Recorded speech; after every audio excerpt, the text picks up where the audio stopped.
Hey everyone, this is Big Face from Big Face Robotics, back with the garden robot, or the big wheel bot as I called it previously. You remember from the last episode I was looking at some mapping, particularly occupancy grid mapping, and I managed to produce a reasonable map of the garden as the robot drove around and collected data. The last couple of weeks I've been looking at some vision-based mapping techniques using the onboard web camera. We'll have a look at that in a minute, and that's what I've been up to.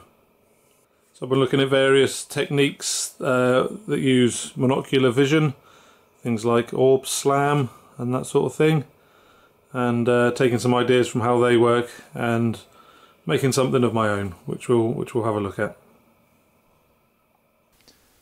So I was looking into various visual odometry and visual slam methods, and one that caught my eye was orb slam. So I downloaded that and played around a bit, and one thing that caught my eye in particular was what they use to display the maps built by the camera in their case, or by the robot in my case. And this is a bit of software called Pangolin, which is free to download and use and has Python bindings. So I grabbed that and I started modelling my robot. Now I get encoder values and yaw data back from the robot, and that's what you're seeing on the screen here. I fed these values into a robot model to plot the path of the robot and the various robot points as the robot drives and moves its arm around. So what you see in the green line is the path that the robot's taken. And using all that data I was also able to approximately calculate the camera pose at each step as the robot moves around and each packet of data comes in, and that's the blue shapes that you're seeing on the screen. So this was a little drive around my garage, and you can see that the path is plotted, you can see the robot as it moves, and you can see all the camera poses as well, which is a good step towards starting to develop some sort of visual odometry or slam. In the top right hand corner you can see the video stream, and I'm just picking out all points. I'm not actually using that for any mapping at the moment, so that's what I'm working on. So yeah, I'm not doing any sort of visual odometry or mapping at the moment, I'm just plotting the robot path, but I can plot it in 3D and I think it looks pretty cool. So with all the work on visual mapping, one thing that's clear is that the robot, or the video coming from the robot, needs to be as smooth as possible without too many jerky movements, and the design of this robot means that's quite tricky to achieve, and I'll go through what I think that some of the problems are. There's some other design issues as well that I'd like to address, and that'll make the plan for the future of this robot. So the first issue I see is if you look at the width between the wheels on the robot, they're quite close together. So what that does mean is that the robot, when it turns very quickly, and that leads to very jerky video from the webcam, which I need to address. Because of the way I set the gears up on this, there's not a big gear ratio, about 6 or 7 to 1 from the motors. These aren't the biggest motors, they're not particularly powerful, and what that does mean is that the robot tends to not move and then move suddenly, as sort of the friction of the gearboxes and the gears is overcome. So I need to do something about that so that the robots are a bit smoother. By reducing the gear ratio I also get some more torque, because the robot does struggle driving up hills and on the grass around the garden. So that would solve those two problems, and obviously widening the wheelbase this way will also help when turning, that it's not spinning quite so fast on the spot. So there's a few changes that I want to make.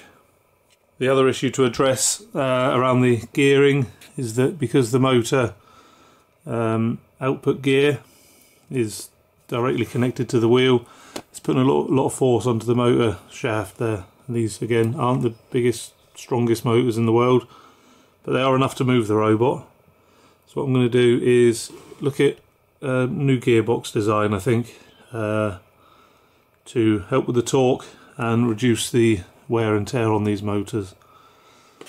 So that's the plan. So So it's quite likely that this robot will be rebuilt, and most of the parts are reused, but a new chassis built. I may actually uprate the battery as well. I like the sealed lead acid batteries. They're heavy, but plenty of power storage there, and I think the robot can manage to carry it. So rather than the two smaller batteries, this one will double the battery life more or less. But before I retire this robot and take it apart, I took it out into the garden for one last spin, and I got some nice footage of it in around the plants in the garden. So there we go.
So that's it for now.